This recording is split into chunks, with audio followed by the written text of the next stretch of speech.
Hello students, welcome back to my channel. So இந்த வீடியோல பாத்தீங்க அப்படின்னா 9th standard and 10th standard English. So நாளைக்கு வந்து half yearly exam start பண்றாங்க. So உங்களுக்கு இங்கிலீஷ் எக்ஸாம் நாளைக்கு இருக்குது. So இங்கிலீஷ்ல பாத்தீங்க அப்படின்னா 100 and out of 100 வந்து ஈஸியா ஸ்கோர் பண்ண முடியும்.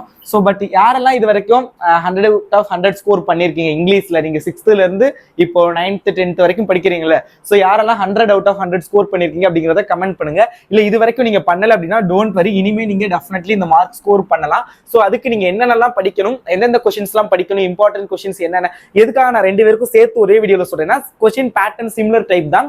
ஸோ தட்ஸ் ஒய் ஒரே வீடியோல போத் 9th and 10th ரெண்டு பேருக்குமே நான் வந்து சொல்றேன். அண்ட் தனித்தனியா நான் இம்பார்ட்டன்ட் கொஸ்டின்ஸ் வந்து எழுதியிருக்கேன். 10th தனியா எழுதியிருக்கேன், 9th தனியா எழுதியிருக்கேன். ஸோ டோன்ட் வரி, இந்த லாஸ்ட் மினிட் இந்த இம்பார்ட்டன்ட் கொஸ்டின்ஸை பாக்குறதுக்கு முன்னாடி நீங்க இது வரைக்கும் கல்வி மினி சேனல் சப்ஸ்கிரைப் பண்ணல அப்படின்னா மறக்காம சப்ஸ்கிரைப் பண்ணி வச்சுக்கிட்டு இந்த வீடியோக்கு மறக்காம லைக் பண்ணிருங்க.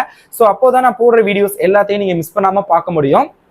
ஸோ இந்த மார்க் வந்து ஈஸி தான். ஸோ அதுக்கு நீங்க என்ன பண்ணணும் அப்படின்னு கேட்டீங்கன்னா ஸ்டார்டிங்ல இருந்தே படிக்கணும். பட் நம்ம ஸ்டார்டிங்ல இருந்து படிக்கல, இப்போதான் படிக்கிறோம். அப்ப என்னென்ன பண்ணணும், கொஸ்டின் பேட்டர்ன் என்ன, எதுக்கு எந்தெந்த மெட்டீரியல்லாம் கரெக்டா இருக்கும் அப்படிங்கிற மெட்டீரியல் எல்லாம் எங்கிட்ட இருக்குது. ஃபார் எக்ஸாம்பிள் இப்போ சினானிம்ஸ் ஆண்டனிம்ஸ் நான் ஒரு மெட்டீரியல் வச்சிருக்கேன். அந்த மெட்டீரியலை படிச்சீங்கன்னா 9th and 10th ரெண்டு பேருமே சரி சினானிம்ஸ் ஆண்டனிம்ஸ் 9th தனியா 10th தனியா வச்சிருக்கேன். ஃபுல் மார்க்ஸ்க்கு 6 out of 6 வந்து ஸ்கோர் பண்ணலாம். கொஸ்டின் நம்பர் 1 2 3 சினானிம்ஸ், 4 5 6 வந்து ஆண்டனிம்ஸ், 6 out of 6 வந்து ஸ்கோர் பண்ணலாம்.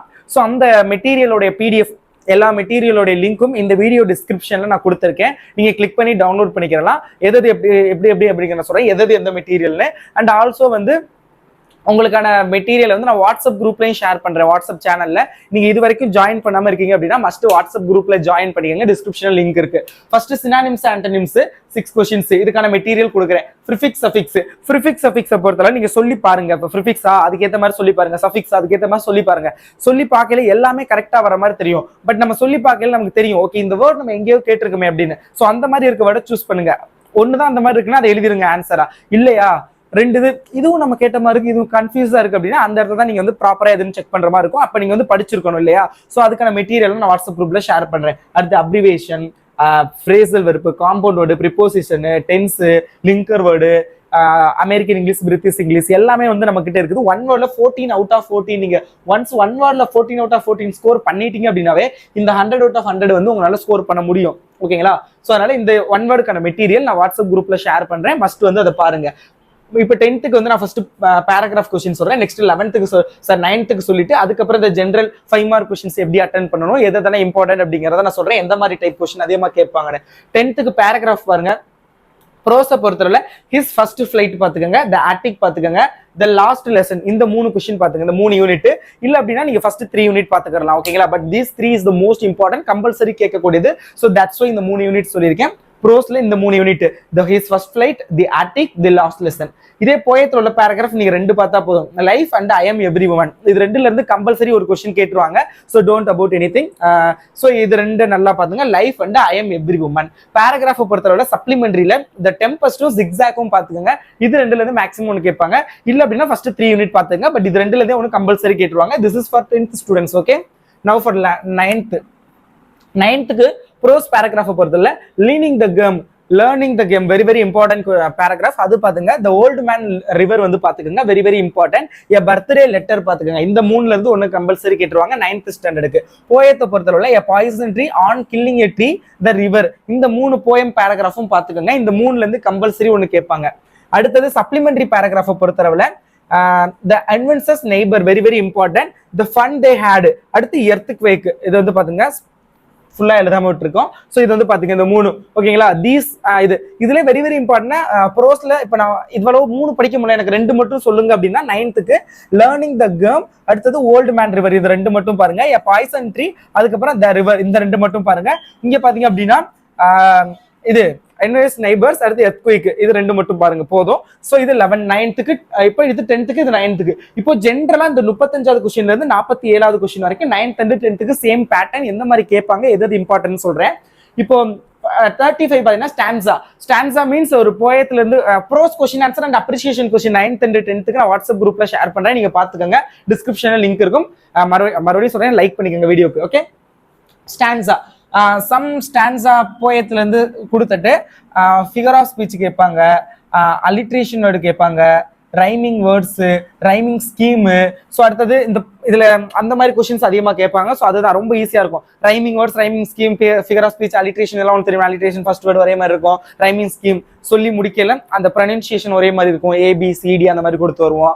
ரைமிங் வேர்ட்ஸ் ஆப்வியஸ்லி உங்களுக்கு தெரியும்னு நினைக்கிறேன். ஸோ அதான் ரொம்ப ஈஸி தான். ஃபிகர் ஆஃப் ஸ்பீச்ங்கிறது சிமிலி, மெட்டாஃபர், ஆஸ், லைக் இதெல்லாம் வந்துச்சுன்னா சிமிலி, மெட்டாஃபருங்கிறது பர்டிகுலர் ஆப்ஜெக்ட் ஒரு மாதிரி. ஸோ அந்த மாதிரி இதெல்லாம் வருது. ஸோ அதெல்லாம் உங்களுக்கு வந்து சொல்லிட்டேன், ஆல்ரெடி பார்த்துருப்பீங்க.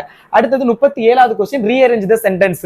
ரீஅரேஞ்ச் த சென்டென்ஸ் நீங்க எழுதணும் அப்படின்னா ஃபர்ஸ்ட் அந்த சென்டென்ஸோட மீனிங் தெரியணும். ஸோ அதனால மீனிங் வந்து கரெக்டா புரிஞ்சுக்க ட்ரை பண்ணுங்க. If you know the meaning, உங்களுக்கு ஒருவேளை மீனிங் தெரிஞ்சது அப்படின்னா டெஃபினெட்லி உங்களால அதை கரெக்டா அரேஞ்ச் பண்ண முடியும். இப்போ தமிழ்ல சொல்லணும்னா, நான் வீட்டிற்கு போனேன், அங்கு என் பாட்டியை பார்த்தேன், நான் அங்கு பாட்டி, அதற்கு பிறகு பாட்டி எனக்கு உணவு கொடுத்தார்கள், அதை சாப்பிட்டு விட்டு வீட்டுக்கு திரும்பி வந்தேன். ஸோ இந்த மாதிரி இருக்குன்னா, ஸோ அதை நம்ம அந்த மாதிரி சென்டென்ஸ் வந்து திருப்பி போட்டாலும் நம்ம நல்லா கரெக்டாக அதை வாசிச்சு பார்த்துட்டு அரேஞ்ச் பண்ண முடியுது கரெக்டா. பிகாஸ் நமக்கு அந்த புரியுது, மீனிங் புரியுது.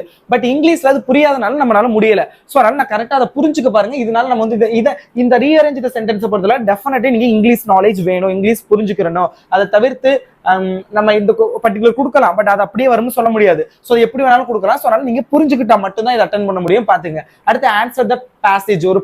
ஒரு பேராகிராஃப் மாதிரி கொடுத்துட்டு பர்டிகுலர் லைன்ஸ் கொடுத்துட்டு அதுல இருந்து கொஸ்டின் கேட்பாங்க. Very very important. அதுவுமே அது கூட பரவாயில்ல, அந்த கொஸ்டின் உள்ள வேர்ட் சம்திங் அதுல இருந்துச்சுன்னா அதை தூக்கி ஆன்சரை எழுதிடலாம். பட் இருந்தாலும் புரிஞ்சுக்கிட்டீங்க அப்படின்னா உங்களால மார்க் ஸ்கோர் பண்ண முடியும். இதனாலதான் நான் சொல்லுவேன், இங்கிலீஷை பொறுத்தவரை நம்ம படிக்க போறது ஒரு 50% இருந்தாலும் பேலன்ஸ் 50% மார்க் வந்து நம்ம அண்டர்ஸ்டாண்ட் பண்ணி தான் எழுத போறோம். நம்ம ஒண்ணுமே படிக்காம போனாலும் 50% மார்க் ஸ்கோர் பண்ண முடியும் அண்டர்ஸ்டாண்டபிலிட்டியை வச்சு. So that's why you have to understand the meaning of the passage or meaning of the question. Okay, so அதை பார்த்துக்கோங்க. அட்வர்டைஸ்மெண்ட் பொறுத்தளவுல பாத்தீங்க அப்படின்னா, ஸோ 1 பேஜ் வந்து நீங்க அட்வர்டைஸ்மெண்ட் மேக் பண்ணலாம். இப்போ அட்வர்டைஸ்மெண்ட்ல வந்து ஒரு 40 to 50% ஆஃபர் இருக்கு அப்படின்னா அதை நீங்க ஹைலைட் பண்ணலாம் அழகா நீட்டா. 40 to 50%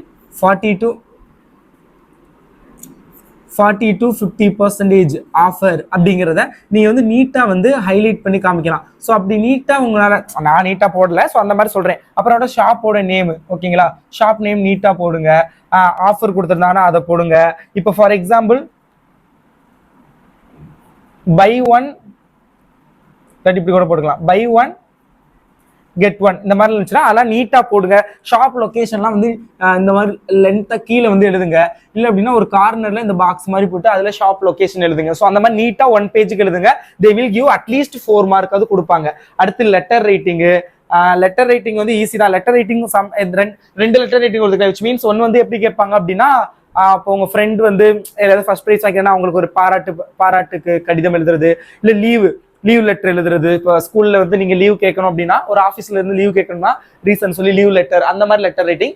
அனதர் ஒன் பாத்தீங்கன்னா கம்ப்ளைண்ட் பண்ற மாதிரி. இப்போ உங்க ஊர்ல வந்து லைக் தமிழ்ல எழுதுவீங்கல்ல, மின்விளக்கு பழுதானா அந்த மாவட்ட ஆணையருக்கு கடிதம். ஸோ அந்த மாதிரி ஒரு கம்ப்ளைண்ட் லெட்டர் கேட்பாங்க. பாத்துங்க. ஒரு பிக்சர் கொடுத்து look at the picture and express your this picture is look like beautiful, this picture is fantastic, வா ஓ அப்படின்லாம் எழுதக்கூடாது. ஓகேங்களா? ஸோ ஜஸ்ட் சி அந்த பிக்சர்ல என்ன இருக்குது அதை அண்டர்ஸ்டாண்ட் பண்ணுங்க. என்னென்ன பிக்சர் இருக்குது, அதுல என்னென்ன படம், நமக்கு என்னென்ன தெரியுது, ஹியூமனா, அனிமல்ஸா, birds, river, whatever it is, tree, என்ன தெரியுது அதை பாருங்க. அதை பத்தி எழுதுங்க. அதை விட்டுட்டு சும்மா சொந்த கதை சோக கதையெல்லாம் அங்கே எழுதக்கூடாது. They will not give a mark for you. Okay, so maybe உங்க ஸ்கூல்ல கொடுத்துருக்கலாம் அந்த மாதிரி ஓனா நீங்க வந்து உங்களுடைய சொந்த கதை எழுதுறதுக்கு. But in public exam and in annual exam they will give not mark. Okay, so பாருங்க. And notes or summary or notes கேட்பாங்க. So which is convenient for you, அந்த கொஸ்டினுக்கு எது கரெக்டா இருக்குமோ அதை எழுதுங்க. உங்களுக்கு எது கரெக்டா தெரியுமோ. இப்போ நோட்ஸ்னா டெஃபினெட்லி வந்து you have to right title எழுதணும். ஈவன் சம்மரிக்குமே நீங்க டைட்டில் எழுதணும். டைட்டிலுக்கு 1 மார்க். இப்போ சம்மரி எழுதுறீங்க அப்படின்னா ரஃப் காப்பி, டிராஃப்ட்னு கூட சொல்லுவாங்க. Rough copy or fair copy, rough draft, fair draft இதெல்லாம் நீட்டா வந்து எழுதணும். ஓகேங்களா? சேம் லைக் தட் அவங்க சொந்த கதை மாதிரி ஒரு லைனை எழுதிட்டு ஒரு லைனை விட்டு அந்த மாதிரி தான் மார்க் ஒரு சில டீச்சர்ஸ் கொடுப்பாங்க, ஒரு சில டீச்சர்ஸ் கொடுக்க மாட்டாங்க. குறிப்பா நான் 10th தான் சொல்லிக்கிட்டு இருக்கேன் இவ்வளவு நேரம். ஓகேங்களா? ஏன்னா வந்து இது ரொம்ப ரொம்ப இம்பார்ட்டன்ட். ஸோ நல்லா பாத்துக்கோங்க. ஸோ அடுத்தது ஸ்பாட் டேரர் நான் தனியா இப்போ டைம் இருக்காது. ஆனுவல் எக்ஸாமுக்கு நான் வந்து அப்லோட் பண்றேன். பப்ளிக் எக்ஸாமுக்கு poem, all the memory poem படிச்சுங்க. ஹின்ஸ் டெவலப்மெண்ட்டுக்கும் வந்து டைட்டில் வந்து மஸ்ட் பாத்துக்கோங்க. ஆன்சர், அதாவது பேராகிராஃப் மாதிரி கொடுத்து அதுல இருந்து ஆன்சர் எழுதணும். போயம் கொடுத்து அதுல இருந்து கொஸ்டின் கேட்டு ஆன்சர் எழுதணும். இது எல்லாத்துக்குமே study material 9th and 10th study மெட்டீரியலோட PDF டவுன்லோட் பண்ற லிங்க் இந்த வீடியோ டிஸ்கிரிப்ஷன்ல இருக்கும். நான் வாட்ஸ்அப் குரூப்லயும் ஷேர் பண்றேன். மஸ்ட் ஜாயின் பண்ணுங்க. கரெக்டா ஒரு 7 o'clock போல நான் வந்து வாட்ஸ்அப் குரூப்ல ஷேர் பண்ணிடுவேன். PDF லிங்க் டிஸ்கிரிப்ஷன்ல இருக்கும், பாத்துக்கோங்க. Okay, so this is the last minute important tips. And இப்போ அண்ட் இங்கிலீஷை பொறுத்தவரை ஒன் மோர் திங், உங்களுக்கு கொஸ்டின் எதுவுமே தெரியலன்னு ஒரு கொஸ்டின் 0 கொஸ்டின் கூட நீங்க விட்டுட்டு வரக்கூடாது. ஒரு கொஸ்டின் கூட நீங்க விட்டுட்டு வரக்கூடாது. கொஸ்டினை விட்டுட்டு வராதீங்க. ஏன்னா இங்கிலீஷ் பொறுத்தல அட்டன் பண்ணி அப்படின்னா அட்லீஸ்ட் ஒரு 5 மார்க் வர இடத்துல 1 மார்க் 2 மார்க் அந்த மார்க் அது போடுவாங்க. ஸோ அதனால எந்த கொஸ்டினையும் அட்டன் பண்ணாம வராதீங்க. Please try to attend all the questions. ஓகேங்களா? So all the best. நல்லா அட்டென்ட் பண்ணுங்க, நல்லா படிங்க, நல்லா ப்ரிப்பேர் பண்ணுங்க. நெக்ஸ்ட் மேக்ஸுக்கு இம்பார்ட்டன்ட் கொஸ்டின்ஸ் பார்க்கலாம். All the best.